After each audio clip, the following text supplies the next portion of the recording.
1924 থেকে 27 যখন উনি বার্মাতে মান্দালয় জেলে বন্দী ছিলেন, তখন উনি একটা নোট বই রাখতেন, হাতে লেখা।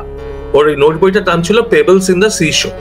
শুধু রাজনীতি অর্থনীতি নিয়ে, ধর্ম নিয়ে, মানে সেখানে উনি প্রশ্ন তুলছেন যে হিন্দু ধর্ম কেন ক্রিশ্চিয়ানিটির মতো প্রসেলিটাইজিং ধর্ম হতে পারবে না, কেন আমরা বাইরে গিয়ে লোককে কনভার্ট করবো না, আফ্রিকা দিয়ে শুরু করে কেন আমরা গোটা বিশ্বে ছড়িয়ে পড়বো না। তো হিন্দু ধর্ম প্রচারের কথা বলছেন একজন যাকে ট্র্যাডিশনালি কমিউনিস্ট এবং বামপন্থী বলে মার্ক করে দেওয়া হয়েছে।